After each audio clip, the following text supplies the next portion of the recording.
سعد إلى منتهى.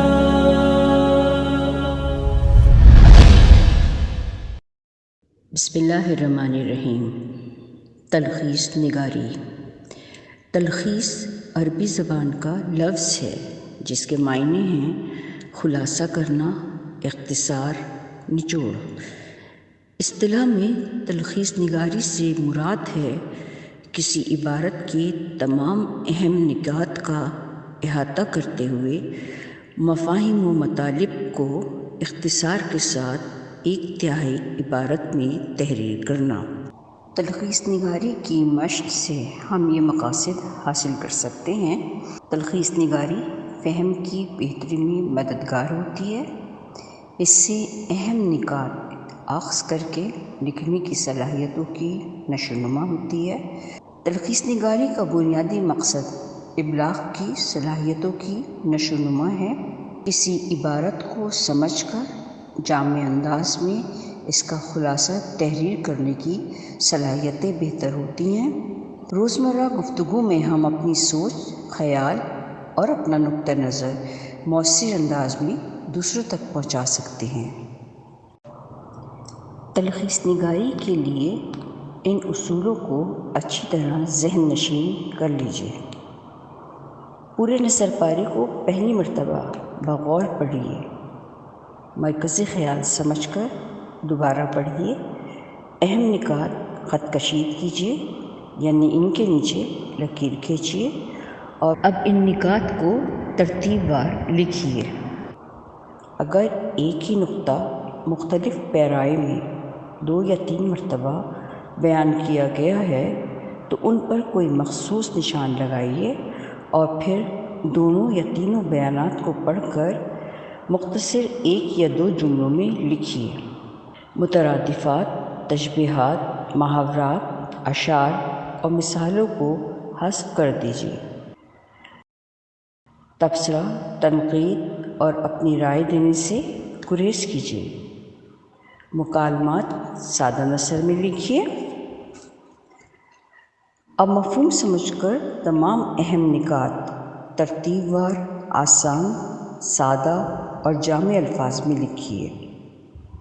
تلخیص دیے گئے نثر پارے کی 1/3 ہونی چاہیے اور ایک ہی پیراگراف میں لکھی جانی چاہیے. تلخیص لکھنے کے بعد نظر ثانی کیجیے. زائد الفاظ کاٹ دیجیے. جہاں قواعد، ہجے یا اظہار بیان میں اصلاح کی ضرورت ہو اسے درست کر کے پیراگراف دوبارہ لکھیے. یاد رکھیے یہ کام امتحان میں وقت کو مد نظر رکھتے ہوئے کیجیے. مثال کے لیے آپ کے سامنے مضمون اسوہ حسنہ صلی اللہ علیہ وآلہ وسلم میں سے عبارت پڑھی جا رہی ہے جس میں 52 الفاظ ہیں. اس کی تلخیص ہم 18 الفاظ میں کریں گے. عزم، استقلال، شجاعت، صبر، شکر، توکل، رضا بالتقدیر، مصیبتوں کی برداشت، قربانی، قناعت، استغنا، ایثار، جود، تواضع، خاکساری، مسکینت، غرض، نشیب و فراز، بلند و پست. تمام اخلاقی پہلوؤں کے لیے جو مختلف انسانوں کو مختلف حالتوں میں یا ہر انسان کو مختلف صورتوں میں پیش آتے ہیں، ہمیں عملی ہدایت اور مثال کی ضرورت ہے جو صرف پیغمبر اسلام صلی اللہ علیہ وآلہ وسلم کی سوانح میں مل سکتی ہے. عبارت کے آغاز میں مصنف نے مختلف اخلاقی پہلو بیان کیے ہیں جو ہمارے روزمرہ معاملات کا حصہ ہیں. پھر بتایا گیا ہے کہ ان اخلاقی پہلوؤں کے لیے ہمیں ایسی مثال کی ضرورت ہے جسے کسی نے عملاً کر کے دکھایا ہو، اور اس کی مثال ہمیں حضرت محمد صلی اللہ علیہ وآلہ وسلم کی زندگی سے ملتی ہے. اس عبارت سے ہم یہ نکات اخذ کر کے لکھیں گے۔ نکات: آغاز میں اخلاقی صفات کا بیان۔ دوسرا نکتہ، ان صفات کو اپنانے کے لیے مثال، اور یہ مثال حضرت محمد صلی اللہ علیہ وسلم کی زندگی ہے۔ تیسرا نکتہ، ان نکات کی مدد سے جو پہلی تلخیص میں نے لکھی ہے اس میں 20 الفاظ تھے۔ تلخیص دیکھیے گا۔ آغاز میں مصنف نے مختلف اخلاقی صفات بیان کی ہیں جنہیں مختلف صورتحال میں اپنانے کے لیے ہر انسان کو مثال کی ضرورت ہے جو حضرت محمد صلی اللہ علیہ وآلہ وسلم کی زندگی میں ملتی ہے۔ اس عبارت سے میں نے زائد الفاظ کاٹ دیے ہیں اور غور کیجیے، ان الفاظ کے کاٹنے سے مفہوم پر کوئی فرق نہیں پڑا۔ پہلے مسودے سے میں نے زائد الفاظ کاٹ کر دوسرا مسودہ لکھا ہے۔ آغاز میں مختلف اخلاقی صفات کا بیان ہے جنہیں مختلف صورتحال میں اپنانے کے لیے مثال کی ضرورت ہے جو حضرت محمد صلی اللہ علیہ وآلہ وسلم کی زندگی ہے۔ اس دوسرے مسودے میں 18 الفاظ ہیں۔ آپ دیکھیں، یہ زائد الفاظ کاٹنے سے عبارت کے معنوں میں کوئی فرق نہیں پڑا ہے۔ اس طرح اگر ہم تلخیص لکھنے کی مشق کریں تو تفہیمی سوالات جامع انداز میں لکھنے میں آسانی ہوگی۔ مضمون اسوہ حسنہ صلی اللہ علیہ وآلہ وسلم سے ایک پیراگراف کتاب میں آپ کو سرگرمی نمبر 4 میں تلخیص کے لیے دیا گیا ہے۔ اس میں 18 سطور ہیں۔ اس طرح آپ کو 18 سطور کا 1/3 حصہ لکھنا ہے۔ یوں آپ 6 سطور میں تلخیص لکھیں گے۔ سہولت کے لیے آپ 2 سطور کے الفاظ گن لیجئے اور ایک سطر میں اوسطاً جتنے الفاظ ہوں ان کو 6 سے ملٹیپلائی کر دیجئے، ضرب دے دیجئے۔ اس پیراگراف کی ہر سطر میں تقریباً 17 یا 18 الفاظ ہیں۔ یوں 18 کو آپ 6 سے ضرب دے دیجئے۔ اس طرح آپ کو 108 الفاظ پر مشتمل تلخیص لکھنی ہے۔ پیراگراف کا پہلا جملہ ہے: غرض ایک ایسی شخصی زندگی جو طائفہ انسانی اور ہر حالت انسانی کے مختلف مظاہر اور ہر قسم کے صحیح جذبات اور کامل اخلاق کا مجموعہ ہو، صرف محمد صلی اللہ علیہ وآلہ وسلم کی سیرت ہے۔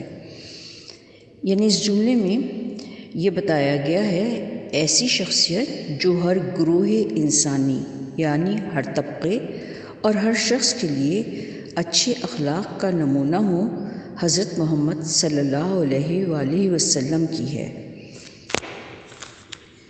اس کے بعد مختلف طبقہ زندگی سے اور مختلف شعبوں سے تعلق رکھنے والوں کا ذکر ہے جن کے لیے حضور صلی اللہ علیہ وآلہ وسلم کی زندگی سے مثالی واقعات بیان کیے گئے ہیں۔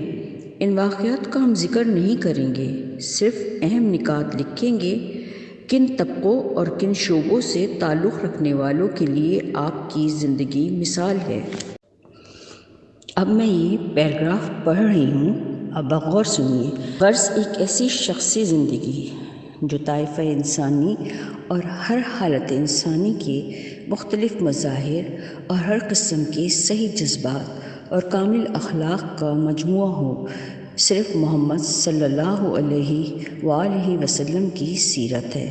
اگر تم دولت مند ہو تو مکہ کے تاجر اور بحرین کے خزینہ دار کی تقلید کرو، اگر غریب ہو تو شیب ابی طالب میں محصور اور مدینہ کے مہمان کی کیفیت سنو، اگر بادشاہ ہو تو سلطان عرب کا حال پڑھو، اگر رعایا ہو تو قریش کے محکوم کو ایک نظر دیکھو، اگر فاتح ہو تو بدر و حنین کے سپہ سالار پر نگاہ دوڑاؤ، اگر تم نے شکست کھائی ہے تو معرکہ احد سے عبرت حاصل کرو، اگر تم استاد اور معلم ہو تو صفہ کی درسگاہ کے معلم قدس کو دیکھو، اگر شاگرد ہو تو روح الامین کے سامنے بیٹھنے والے پر نظر جماؤ، اگر مواعظ اور ناصح ہو تو مسجد مدینہ کے ممبر پر کھڑے ہونے والے کی باتیں سنو، اگر تنہائی و بے کسی کے عالم میں حق کی منادی کا فرض انجام دینا چاہتے ہو تو مکہ کے بے یار و مددگار نبی صلی اللہ علیہ وآلہ وسلم کا اسوہ حسنہ تمہارے سامنے ہے،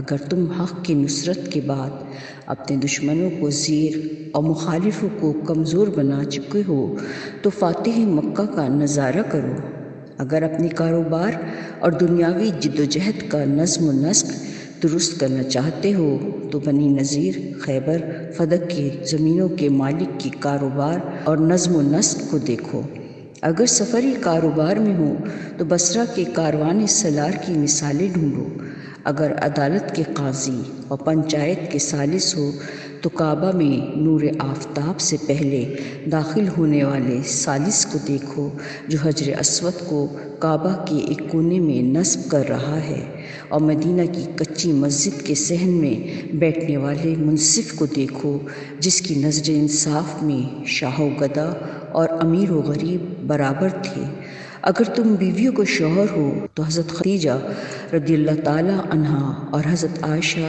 رضی اللہ تعالیٰ عنہا کے مقدس شوہر کی حیات پاک کا مطالعہ کرو، اگر اولاد والے ہو تو حضرت فاطمہ رضی اللہ تعالیٰ عنہا کے والد اور حضرت حسن رضی اللہ تعالیٰ عنہ اور حضرت حسین رضی اللہ تعالیٰ عنہ کے نانا کا حال پوچھو، غرض تم جو کوئی بھی ہو اور کسی حال میں بھی ہو، تمہاری زندگی کے لیے نمونہ، تمہاری سیرت کی درستی و اصلاح کے لیے سامان، تمہارے ظلمت خانے کے لیے ہدایت کا چراغ اور رہنمائی کا نور حضرت محمد صلی اللہ علیہ وآلہ وسلم کی جامعۃ کبریٰ کے خزانے میں ہر وقت اور ہمدم مل سکتا ہے، اس لیے طبقہ انسانی کے ہر طالب اور نور ایمانی کے ہر متلاشی کے لیے صرف رسول صلی اللہ علیہ وآلہ وسلم کی سیرت ہدایت کا نمونہ اور نجات کا ذریعہ ہے۔